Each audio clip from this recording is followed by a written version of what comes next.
So welcome again to the Mitigation Planning Coffee Break Series from FEMA Region 10. Your presenter is Brett Holt. Also presenting today, Susan Cleverly and Tyre Holfeldt. Thank you, Becca. I'm excited to see a lot of people on here, and a lot of people I've worked with. I was just going down the list here, and I was thinking in my head, it's kind of like back when you're Mr. Rogers and you see your friends here, but like I see Ellen and Emily coming on in here, and Lillian, Michelle, Marion, glad you can make it. A lot of great people who are very involved in this work, whether it's from the mitigation planning side, community wildfire protection side. I see a lot of subject matter experts, and I'll always be the first to say I'm not the smartest one in the room here. There's the folks I'm seeing out here that are attending this call. You're the ones that have to implement, really push this to make this work here. So I'm glad you could attend. I hope you learned something new, of course, today. I hope you see where there's some opportunities that this integration could work. And so with that being said, we have Susan Cleverly and Tyre Holfeldt today, who, in Idaho, they took it. I'm there to help support them in this and to set up the webinars and to promote this. But, they're really making this work on the ground. I'm glad to have Idaho speak today on their experience and how this all got set up. So that being said, I hope, by the end of this webinar, you'll be able to identify some of the planning requirements for NHMP and CWPPs. I use that term loosely, planning requirements for the CWPPs, because it varies a little bit. I know there's a HEFR Act, but it varies a little bit on how we say requirements. And we'll get to that a little throughout this presentation. I want you to understand that 3 integration options, understand the 7 benefits for integration, and of course, we'll be able to describe some of the 3 next steps to integrate your NHMP and CWPPs. I'm being numerical here. I'm giving you guys we got some to-dos, we got some things to knock off here, so hopefully it'll be a lot of fun. This presentation is not necessarily about the wildfire hazard, wildfire trends. It's focused around 2 different planning programs and where we can help bridge that gap and help to encourage integration. Hopefully it's through increased coordination, communication, ultimately effective collaboration. There's a lot of strengths between these planning processes that go on in our communities, and it's trying to build upon these strengths of the mitigation planning process and our community wildfire protection plan process. At times they're separate that occur. Sometimes there's a little bit of tokenism, just a reference to the other plan. Sometimes they're fully integrated, and we're going to show you some examples where that's occurred today. But just to recognize that we are there's some high-level stuff going on in our presentation, but and we're going to get to the weeds, of course, too, when we start looking at some of these requirements here. I just throw it out there. Someone had a question just about the presentation being available. We don't have available for download right now. We will have it right after our after the webinar today. We'll send an email out. So ultimately, I like to start off my presentation with a couple slides through our coffee break series here. Mitigation, what are we trying to achieve? Mitigation is that reduction or elimination of long-term risks to human life and property from hazards. It's interesting with the wildfire hazard, of course, because when we speak about fuels, a lot of the fuels continue to come back 5, 10 years. You got to come back and do it. It's not like you just elevated a particular structure or moved it completely out. Ultimately, that would be the right kind of mitigation. Just move it out of that. But that's not always. You move it out of the hazard itself, but that's not always doable. But mitigation is that underlying theme through emergency management. We do want to reduce our recovery time. We want it to be increased. And so we're trying to, of course, reduce those impacts here. Mitigation ultimately increases resiliency. And I think through a lot of what you see here, when we do integration, yes, I think ultimately it's going to really improve that resiliency of a community. I get resiliency as a buzzword today, and it has a little bit of many different meanings or twists to it for each of the communities. But I hope you can see, build relationships. When you integrate, you bring our different partners together, you really are improving those relationships between our wildfire community and perhaps others who focus on other hazards or the elected officials. We can understand our risks better and recognize and leverage resources, and our public becomes more educated as we do this integration. So I'm going to open up our first poll here because I just want to get an idea of where where do you come from? You know, where do you normally live in this world of mitigation plans, CWPPs? Of course, you might say it's neither. It's all new to me. So go ahead and just you know, just click the poll here. You get one choice, but just want to kind of start to get an idea of the background of some of those attending today. I think we'll be able to kind of show from both sides where those who are working with NHMPs, you know, where you can reach over to those working specifically with CWPPs. By the way, I'm using acronyms for the rest of this. In terms of the acronyms of our plans, I'll be using those for the rest of the webinar. Natural Hazard Mitigation Plans are our NHMPs. The Community Wildfire Protection Plans, CWPPs. You're actually going to see this also through the webinar. I wasn't going to keep spelling that out or saying that the entire time, but just for your sake. So I'm going to go ahead and we could look at the poll here. Looks like almost 50% work specifically on natural hazard mitigation plans. A little less, 15 of you work on the CWPPs. It's, you know, we've got 25. It's all new to you. 14 of you are saying it's equally. So, you know, obviously a lot more strength here under the NHMPs, but at the same time, I'm glad to see that, you know, people are new. You're going to be looking at both sides. You know, this webinar series around the mitigation planning and FEMA requirements, we've been doing a series of them. We're not going to get to every requirement today, of course, but if you're looking much more on that, we have some other series. We have documents that will give you some resources to go look at. And of course, with the CWPPs too, we're going to have documents and resources you can go learn a lot more about. But hopefully, though, this will entice you to learn a lot. All right, let me go ahead and, oh, that poll's been cleared there. So let's start off with just a little bit of an overview on the natural hazard mitigation plans for those that may not be familiar.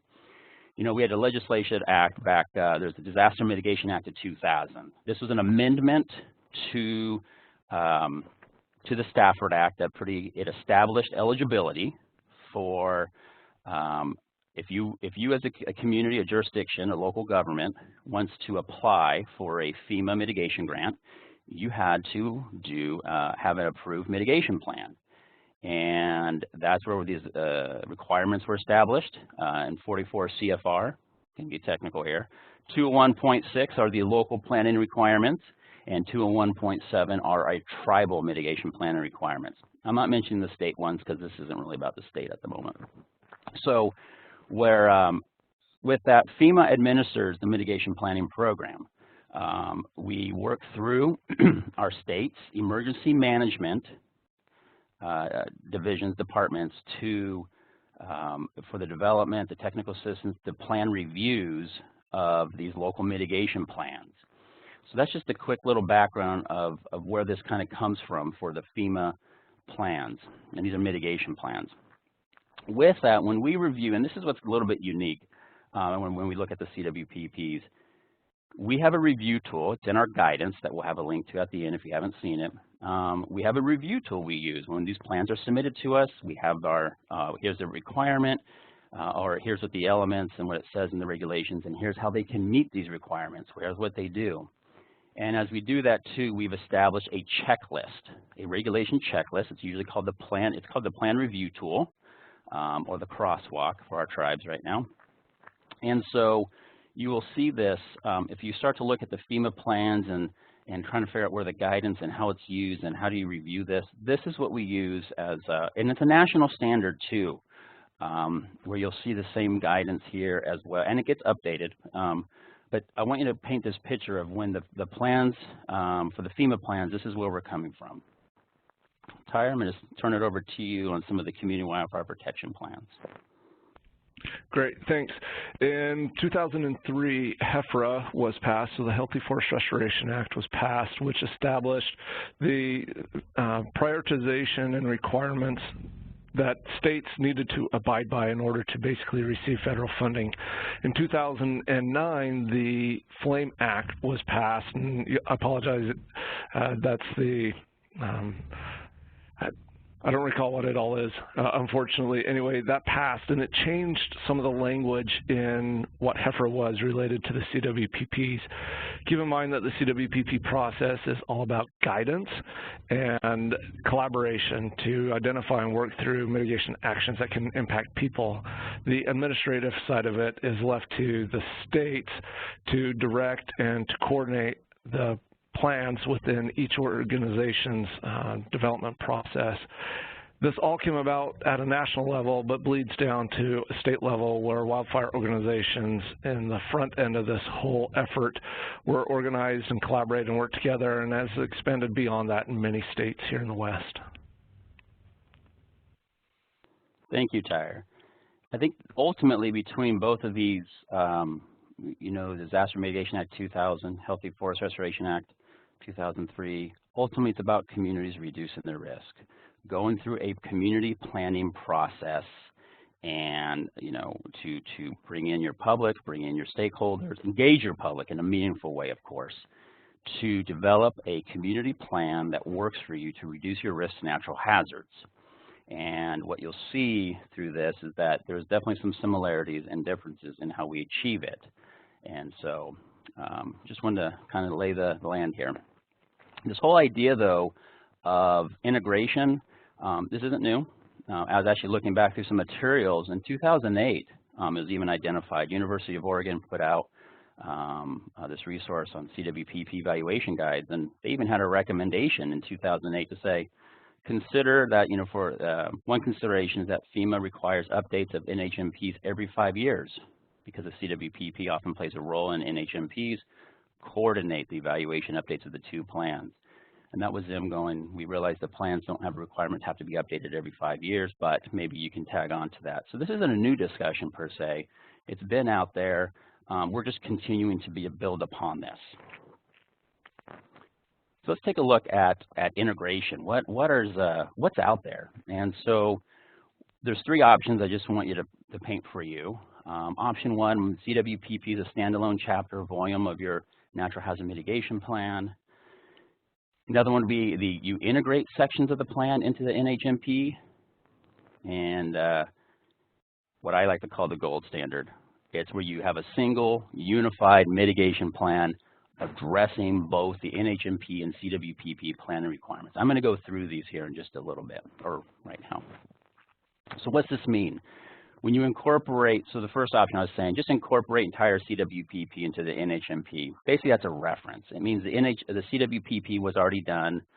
Now we're doing the Natural Hazard Mitigation Plan update or the first time development, and you basically just give a reference to say, hey, all the wildfire stuff, it's over here. The processes were never together. You didn't actually maybe bring the groups together, but you're basically referencing the data to say, hey, all my wildfire, to meet the planning requirements for my wildfire hazard, just look in the CWPP. It's okay. It definitely says, look, we're going to reference it, but it's the mild standard. Option 2 would then start to say, all right, we still have a CWPP that's maintained, but we start bringing in specific elements. Here in Yakima County, Washington, they start their wildfire section. I just threw some things from the table of contents when they start talking about fire characteristics, fire regime, condition class. That was actually being pulled into it. They made a few little changes. Both option 1 and 2 for us to reference and for the mitigation plans to reference the CWPPs, because we have that 5-year requirement, the CWPPs would have needed to have been updated in the last 5 years, not 8, 9, 10 years. We actually need that. These are active documents that are being looked at.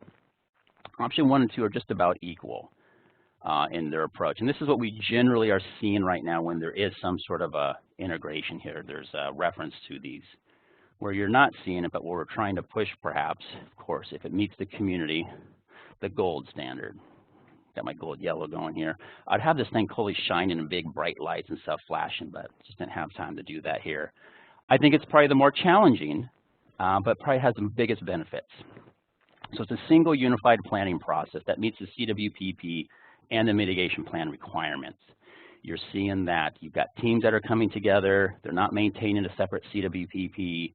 You've got the coordination and the groups that are working together through this. You have a public engagement that's occurring at the same time to talk about wildfire and to talk about flooding and the seismic risk. You're developing the strategies together, recognizing how fires that come now lead to potential post-debris debris flows and the flooding that might occur. So that's all being a unified kind of conversation.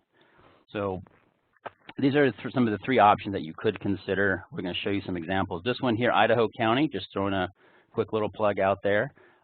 That's where we saw this occurring, and we're going to have more of this. So Idaho County is another great plan that you might check out. So 7 benefits. Are there more? Probably, but we're going to look at 7 here. Collaboration opportunities, streamlined planning process, improved hazard risk assessments, leverage of resources, coordinated updates, grant eligibility, and funding plan development. So these benefits, they probably work best when we're looking at that option 3, the gold standard, I'll say, when we fully have a single process. But that being said, when you look at these and as a community, they may not all work for you. Some might be right for you because of just how your planning processes are set up, how the community, the makeup of the community. So you're going to have to obviously look through these and go, which ones are best for me? Which one would work? And say, if we're going to approach integration, maybe it's because, hey, we can now improve our risk assessments and we start understanding interdependency, of the hazards, or hey, maybe we can streamline our planning processes better, which is actually a big reason of why Idaho approached this. So let's take a look at what this means here. Collaboration opportunities. It's an opportunity to bring these teams together, promote a meaningful interdisciplinary community dialogue. The mitigation plan benefits because there's increased involvement of wildfire specialists, natural resource managers, state and federal land managers. Traditionally, you see some of this in the hazard mitigation plans, but not always, especially when it's under the wildfire, but we can increase that. The CWPPs could benefit from multiple jurisdictions being involved to discuss the issues, inclusion of maybe the various natural hazard experts. You've got the floodplain manager now at the table, and the involvement of elected officials throughout the process. Our plans, of course, the mitigation plans are approved at the county level, which I know the CWPPs are. What we do is right from the get-go, we're encouraging the involvement of political officials. Again, I'm not saying this, I'm putting a little bit of a blanket approach because I know each state looks a little different on how they approach this. But I just want to throw, this could be some of these benefits here. Something around this so that we saw with collaboration, especially from understanding FEMA programs. Here in Washington in 14 and 15, we had 2 presidential declarations for wildfires. Wildfire community kind of woke up a little. They woke up in the sense that, oh, there's some opportunities. We've been damaged. There's some recovery options are going on right now. We've got some funding opportunities. The communities, though, where there wasn't integration occurring weren't maybe as familiar, like the conservation districts or some of the fire districts might not have been familiar with some of the FEMA requirements, either eligibility to apply or some of the recovery that was going on. Using this mitigation planning process in steady state can actually help educate on some of the FEMA programs that are available post-disaster. So really good benefit just from the conversation of what does this mean for us in a post-disaster environment. So here's an example in Teton County. This is just, these aren't the individual people, but this is the agencies. Now they did a unified approach here in 2016. You see emergency management buildings, fire and rescue. I'm going down just a little bit. U.S. Forest Service was part of this, Bureau of Homeland Security, of course the City of Driggs. Going down a little more, we see Idaho Department of Land, Search and Rescue. You have Silver Star Communications. A lot of great integration, a lot of varied groups that are part of this particular plan here, this integrated plan. Streamlined process. Again, it's combining the process to eliminate duplication, maybe fewer but more productive meetings, better alignment of goals, policies, and strategies in terms of risk reduction, clear messaging in terms of what we're trying to achieve. I show an example here, Okanagan County. Now this is actually back about 10 years ago when they did an integration. They had the public meetings saying CWPP and mitigation plan. Come on out to our meetings to talk about this. So streamlined planning process could be of a pretty big benefit for folks. Ada County took this approach recently here. Rob, I see you're on our call here. Little props to you guys. So Ada County took it in, talk about how, I like the third one, the Healthy Hills Initiative was fully participating stakeholder on the steering committee. The group's participation provided access to the planning process of all support agencies. You have local Ada County fire agencies. Idaho EM was part of the process. But I want to show you this here. This was just their single unified process that they took. A couple places are pointed out where there was a CWPP stakeholder engagement specifically. I see down the Southwest Idaho Wildfire Mitigation Forum. But ultimately, it's one committee. They're talking about hazards. They're talking about the strategies. They're doing public involvement all around the multiple hazards. And in the end, it was a single plan that was meeting these elements here. Third one, improve hazard risk assessments. I will say from having a mitigation plan that has a CWPP elements, you will see an improved wildfire risk assessments. I think it'd be great, and I'll show an example of what I've seen in some of the CWPPs that'll be, man, if we had all of these mitigation plans showing this type of work, this would really probably improve the quality of the plan. But the interdependencies piece is where I kind of want to focus on a little bit. More and more we see with that post-fire, the flooding, debris flow potential here. And it's an opportunity in steady state to start talking about that. Looking at where we think the high risk areas are in terms of wildfire, but then also what do the floodplain maps show? Not that it's exactly going to say that's where the flooding occurs, but it starts to give you an idea, and you guys start having that discussion about it. Also, you start talking about flood insurance program, NFIP, and folks can qualify for that. You don't want to wait till post-disaster. There's an option there, and I'm not going to get into the insurance piece now, but start having that conversation now about those interdependencies. And I talk about climate change impacts only in the sense that if the plans are separate and they're talking about climate change and they're maybe using different data sources and they're not talking at the local level, that can cause confusion for local communities.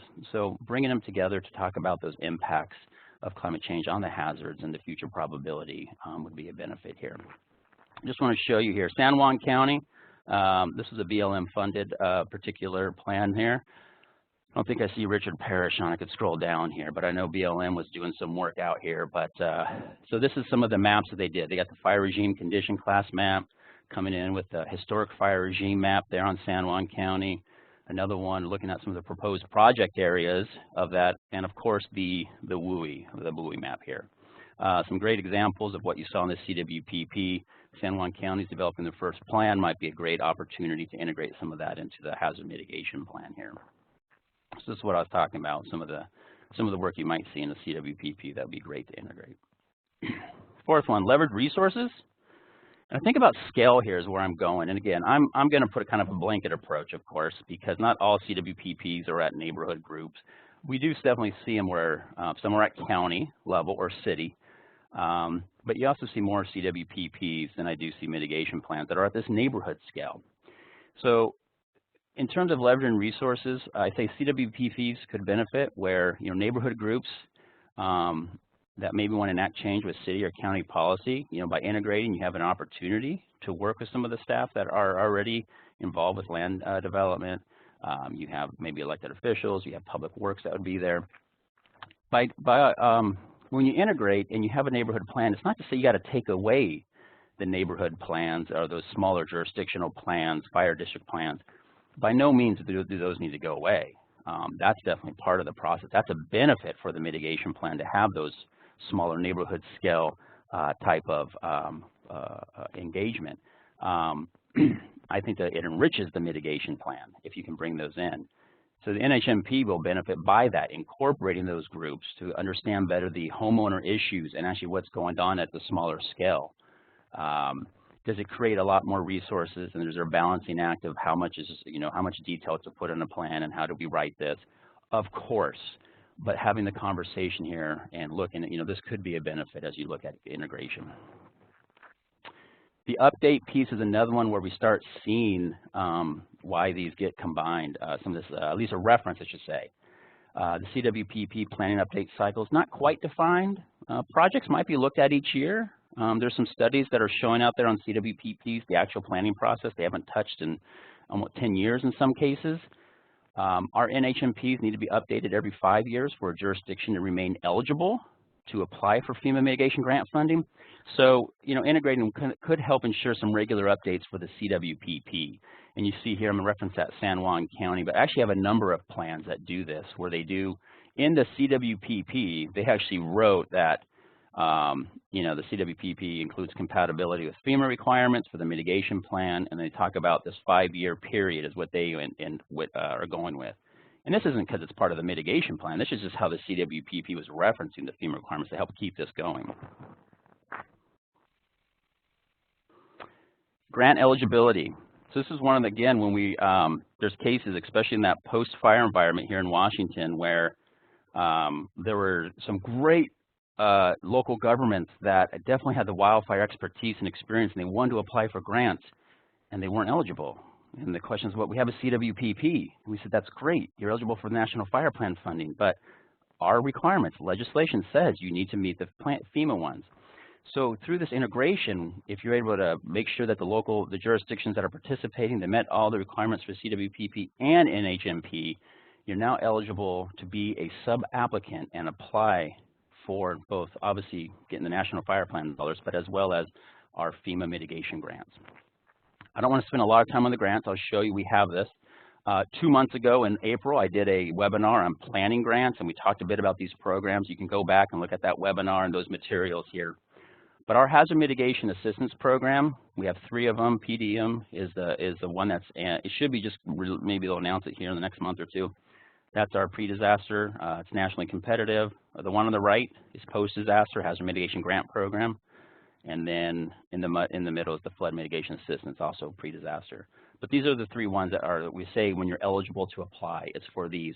For those that work on the fire side, you might be familiar with the Assistance to Firefighter grants and working through that. This is not about eligibility for that particular program.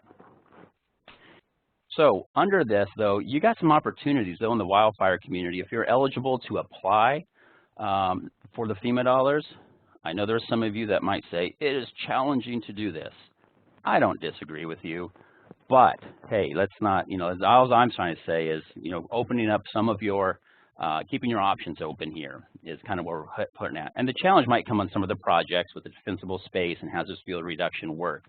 But what about even the planning grant, though? We not just to update a plan, but we have opportunities to pay through our Hazard Mitigation Grant Program. That's our post-disaster.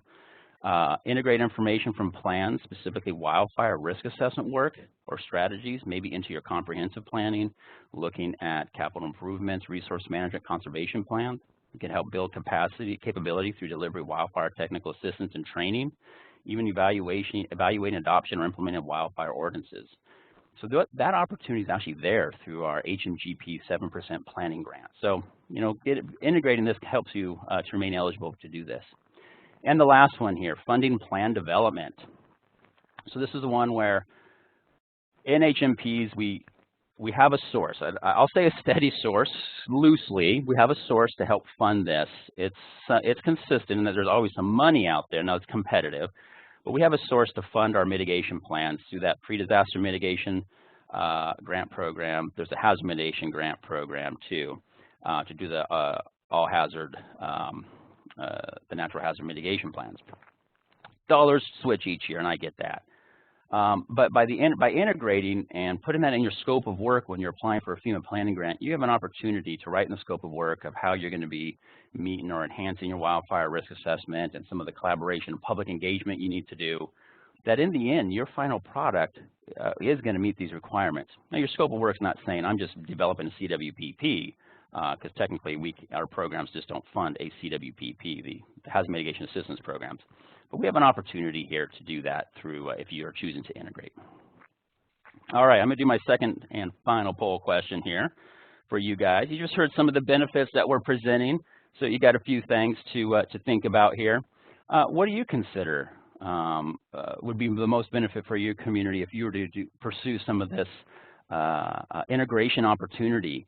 I presented a few that might seem, I personally can see through all of them, that, yeah, these are all great, of course. It's community specific. What might be a opportunity for you guys here? I'm going to take a pause here while I get a sip of water.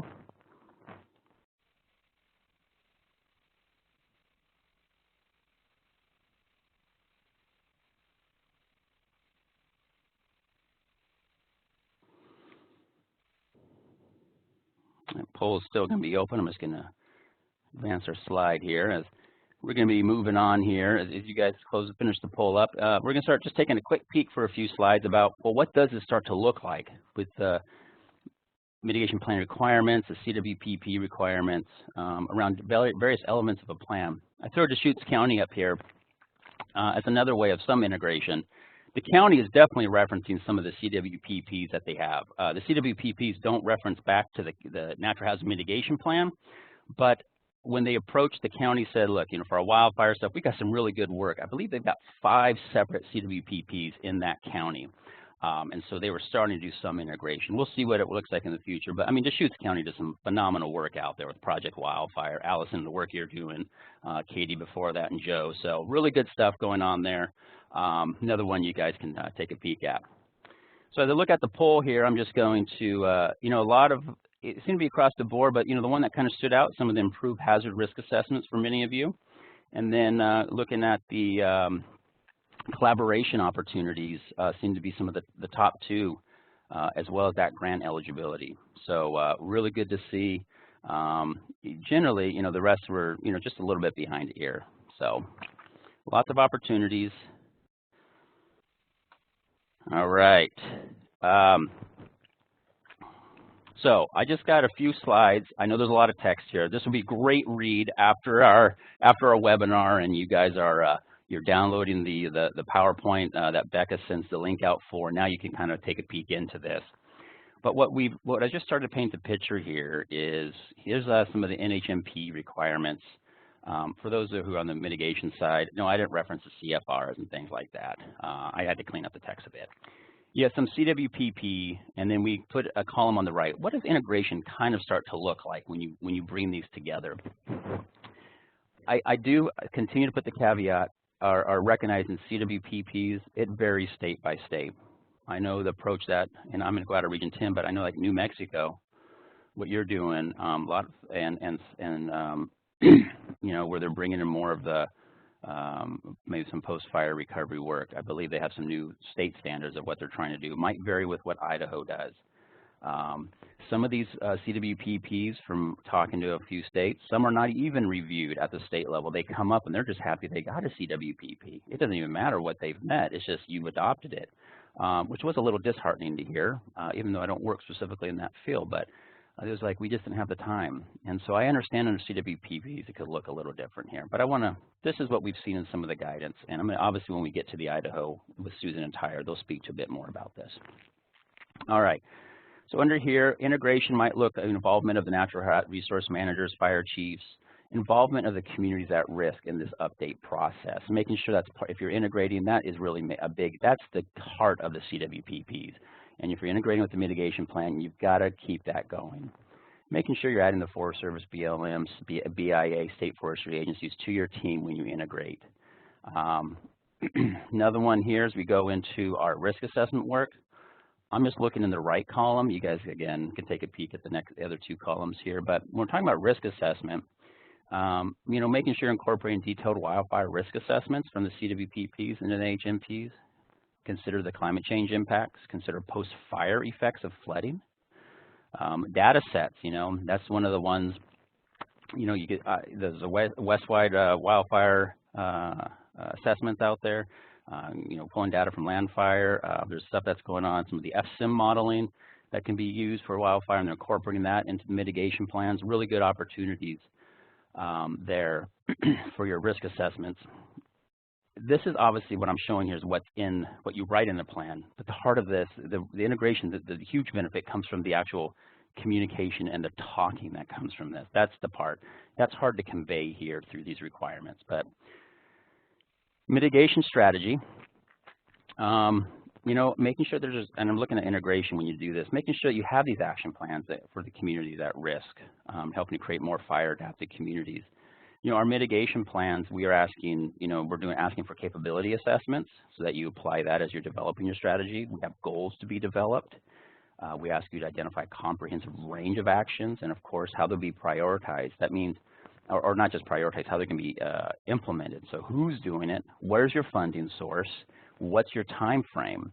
I was looking at the ecosystem workforce program at a U of O, did a study a couple years ago on the CWPPs, and actually recognized that that was a part in the 113 CWPPs they were reviewing.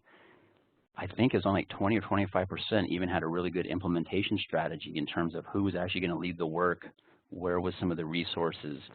Our mitigation plans have to have that, and so there's really good benefit there to really maybe tighten up that strategy for the CWPPs. The other thing I want to point out is the integration doesn't mean we're looking at just the fuel projects or education, which is from that study is a lot of what the CWPPs are. We're really encouraging in strategies, policy recommendations, infrastructure retrofits that could be occurring too through this process. Again, some of the CWPPs might have it. NHMPs might have a little bit, could be a little bit stronger, but bringing them together, I think really benefits both these planning processes. Let me just do one more slide before we turn it to Idaho.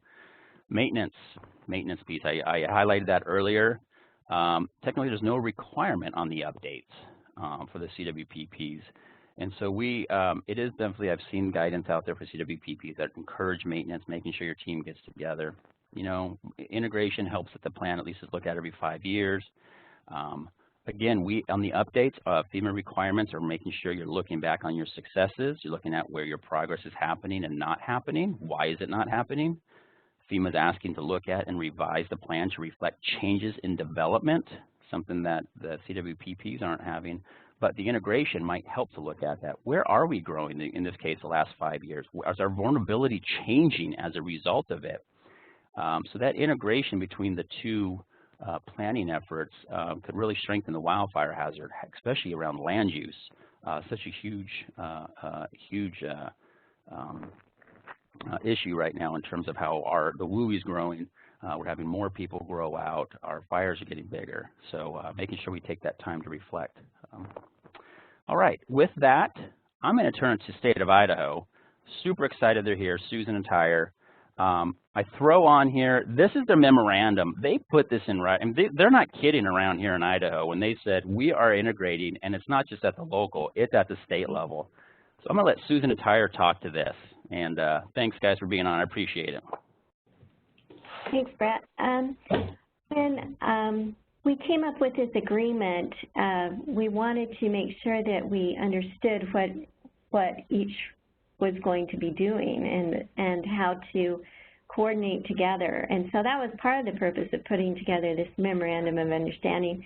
But we also wanted to buy off of our directors, and so that was another purpose for putting together this memorandum. So we've got here that what the statute is and the purposes is to make sure that we have a coordinated review process that will enable the counties to integrate their all-hazard mitigation plans with the wildfire chapters with the Community Wildfire Protection Plan. So that's what we were originally going for is total integration, putting the CWPP into the wildfire chapters. And of course, we encourage them to integrate however they choose, but would like to see that as the ideal. So we outlined specifically what we would be doing in Idaho, and you notice that there is a name change. So we've looked at this and, oh, yeah, we need to update this memorandum, but we're now called the Idaho Office of Emergency Management. And we go through the plans and basically review, especially the wildfire chapter, for just the FEMA requirements from the CFR. And then Idaho Department of Lands will go through and look at it from their perspective for the CWPP requirements. And again, we wanted our director's buy-off, and then we also wanted to spell out our different tasks that we wanted to do during this collaborative process.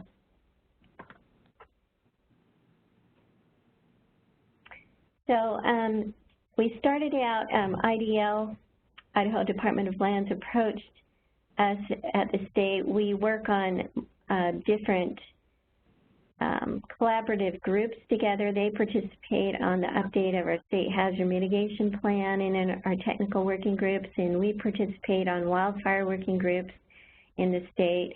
And so as we saw that we were accomplishing basically the same type of work, only through different processes, Department of Lands approached us and said, what if we tried to integrate? And we thought that was a great idea. We reached out to Brett, and he sent us a little table that Oregon had put together, actually, showing requirements from the mitigation plans versus the requirements in the CWPPs. And we used that, and we tweaked it a little bit, and we saw that about 95% of the requirements were duplicative efforts. And so that was really what led us down this road. And then we decided we'd put together a memorandum of understanding. And also this not only helped with enhancing the mitigation plans, but it also, like Brett mentioned, helped with the CWPPs being updated every 5 years. And so that was one of the big purposes. The CWPPs also, if the project does not exist in the CWPP, then they could not apply for certain funding, just like we have with the mitigation plans. And so they wanted those updated on a regular basis as well. So I'll let Tyre speak to you a little bit about the fire partners. The fire partners in the process play a valuable role both in the natural resource hazard plans as well as the CWPPs. You know, they're the fire response organizations that deal with many of the other emergencies that are out there, and so there's a lot of cross-pollination that occurs between both, but historically they haven't come together. So this was an opportunity to see their efforts be more efficient and come together in an effective way in a single documentation process to create a unified voice, more or less, in the two plans that were being done in a parallel fashion. And then we also saw that we definitely wanted to have those partners for the multiple hazards, like Brett mentioned, post-wildfire, and also landslide type of risks. So local review tool, that is a thing that we also worked on together. So in this next slide, as part of that HEFR process, there were three really overarching ideas that they wanted to ensure were done. One is to engage all interested entities in wildland fire, create an assessment of the risk, and then identify mitigation actions that can be completed. What you see on the screen below those three very broad items are the direction that comes out of those from Idaho to our cooperators, the counties specifically, on the information that they need to have for their county wildfire protection plans, which is a little bit more detailed in some instances than what goes into the hazard plans. Next slide, please.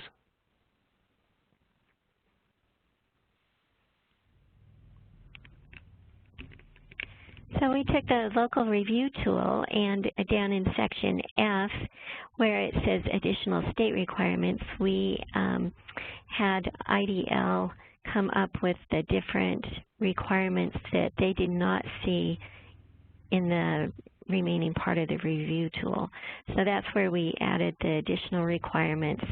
So when we are reviewing a mitigation plan, we also send it to Tyre at IDL, and he reviews it concurrently for the CWPP requirements.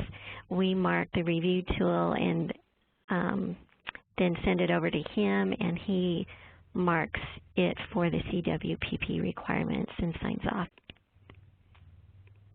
Next slide. Some of the challenges that we've encountered in this process is the review criteria, is that if in the front end of updating either one of these plans, the cooperators haven't engaged either one of our organizations, that there can be a conflict on the information that they feel that they have included versus what we are actually trying to review for in that process. So that's been one of those challenges that we've struggled with, and hence the reason in 2 slides previous that we have the information that goes out specific to the CWPPs, which is a complement to the volume that goes out on the all-hazard plan documentation. One of the other, so that speaks to the standardization of information. Some of the detail that's in a hazard plan is not the same detail that's in a CWPP and vice versa. So figuring out how we're going to get the information so that it's relevant to both processes is something that we've worked through and talked with our partners on, and they've been very understanding working through this, what sometimes seems an arduous process, but have come out in the end with a better, solid, consistent process. The consistent participation obviously is something that we all are challenged with, and you see in the bottom portion of the slide it says bang head here, and that's one of those things that we are always struggling with, is getting that consistent participation both in the hazard plans and in the CWPPs. We also have noticed that sometimes the fire partners are not continuing to attend every mitigation planning meeting, and so they may choose to hold a separate planning meeting to finish up the CWPP. However, we don't let that hold up the mitigation approval process. We go ahead and send the plan to Brett, and he can approve it for the FEMA requirements while Tyre is still working with the fire community to finish up the CWPP.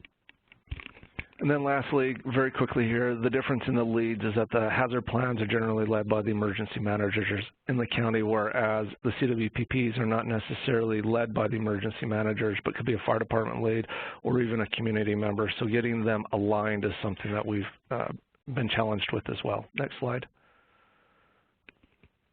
So some of the successes, Brett's highlighted all 3 of these to date in this presentation. So just highlighting in the pictures then, so we want to move our communities away from the impacts of fire to having clean, healthy forest landscapes, and so that we're all having success together, whether it be for floods or debris flows or fire, whatever the case may be. Each one of these plans that are identified here had their own individual processes, but came to the same result of an integrated process, which has created opportunities that I don't think were previously realized.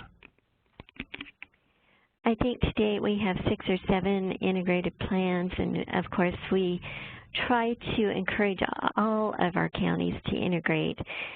We found that it is most successful if Tyre and I are together at the first planning meetings and can kick it off together and encourage that integration.